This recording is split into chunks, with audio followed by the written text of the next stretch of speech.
बिस्मिल्लाहिर्रहमानिर्रहीम। नाज़रीन, आज बात करेंगे इमरान खान की मकबूलियत के बारे में कि जो ऑडियो लीक्स हुई हैं उससे क्या खान की मकबूलियत में कमी हुई है या उसमें इजाफा हुआ है या वैसे की वैसी है। इस पर हम बात करेंगे। जिनमें नाज़रीन ने अभी तक चैनल को सब्सक्राइब नहीं किया, चैनल को सब्सक्राइब कर दी और बेल आइकन का बटन लाजमी प्रेस करें ताकि मेरी हर अपलोड वीडियो मुख्तलिफ मौज़ूआत पर आप तक पहुँच सके।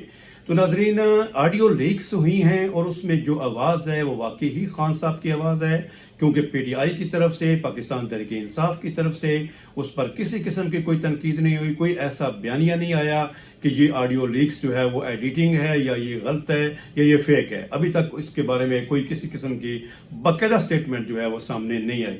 तो नाज़रीन, अगर इस तरीके से ये वाकई ये नारा पॉपुलर हो जाता है और अवाम के अंदर सरायत कर जाता है और इमरान खान की जो मुखालिफ लोग हैं उसको अवाम तक ये इस चीज़ को लेके चले जाते हैं, अवाम तक ये जो लीक्स आई हैं, जो ऑडियो आई है, उस हवाले से अवाम इसको समझ जाते हैं, तो यकीनन इमरान खान की जो मकबूलियत है उसमें कमी आ सकती है।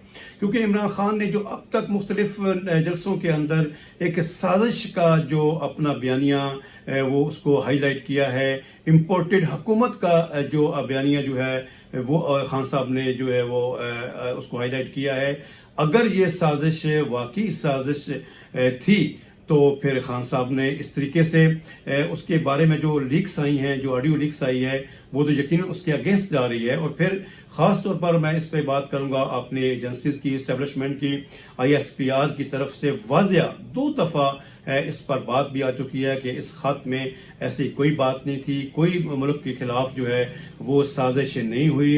लेकिन इसके बावजूद भी खान साहब बाकायदा उस पर डटे हुए थे कि ये वाकई साजिश हुई है। तो खान साहब की इस ऑडियो लीक से यकीनन मीडिया के अंदर, अवाम के अंदर एक खान साहब के खिलाफ जो है वो एक नेगेटिव जो पहलू है वो सामने आ रहा है और अवाम के अंदर यकीनन एक नफरत की कैफियत है। मैं ज़ाती लिंक्स पे जिन लोगों जो पीटीआई के बड़े सरगर्म लोग थे, पीटीआई के बड़े एक्टिव कारकुन थे, वो भी इस बात पर खामोश हैं और वो कोई बात जो है वो कर नहीं पा रहे।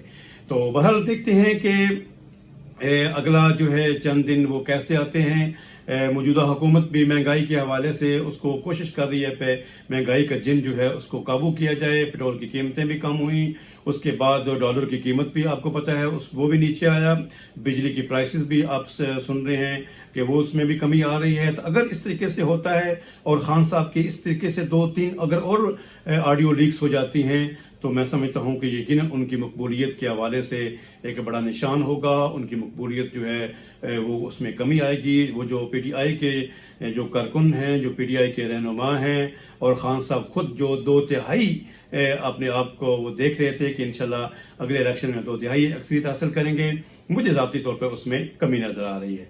तो के साथ इजाज़त चाहूँगा। अस्सलाम वालेकुम वरहमतुल्लाहि वबरकातुहू।